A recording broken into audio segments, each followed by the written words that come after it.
2007 ഒരു സൂപ്പർ താരത്തിന്റെ 6 ചിത്രങ്ങൾ റിലീസാവുന്നു. അതിൽ ആ താരത്തെ അഴിഞ്ഞാടാൻ അഴിച്ചുവിട്ട 2 ചിത്രങ്ങൾ ബ്ലോക്ക് ബസ്റ്ററായി മാറുന്നു. അതിലൊന്നാണ് അൻവർ റഷീദ് സംവിധാനം ചെയ്ത് മോഹൻലാൽ നായകനായ ഛോട്ടാ മുംബൈ. അൻവർ റഷീദ് തന്നെ സംവിധാനം ചെയ്ത രാജമാണിക്യം എന്ന ചിത്രത്തെക്കുറിച്ച് നമ്മൾ ഇതിനു മുമ്പത്തെ വീഡിയോയിൽ സംസാരിച്ചിരുന്നു.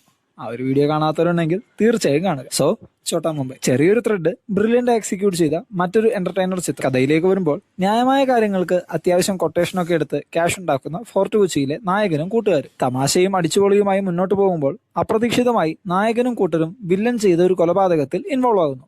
പിന്നീട് എന്താണ് സംഭവിക്കുന്നത് എന്നതാണ് കഥ. ഒരു കൊമേഴ്ഷ്യൽ ചിത്രത്തെ അതിലെ നായകന്റെ പേര് എത്രമാത്രം സ്വാധീനിക്കും എന്നതിന് ഒരു ഉദാഹരണമാണ് ഈ ചിത്രം.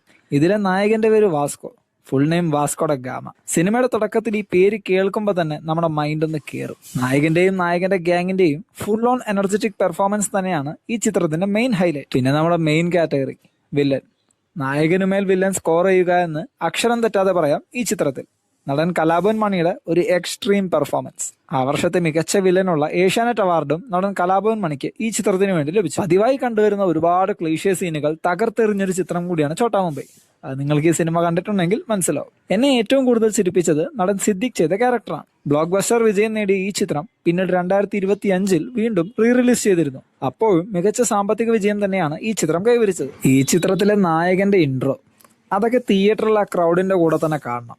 റീ റിലീസിന്റെ അന്ന് അതൊക്കെ അനുഭവിച്ചറിഞ്ഞത് ഞാൻ ഇന്നും ഓർക്കുന്നു. ഈ ചിത്രം കണ്ടവരുണ്ടെങ്കിൽ നിങ്ങളുടെ അഭിപ്രായം കമന്റ് ചെയ്യുക.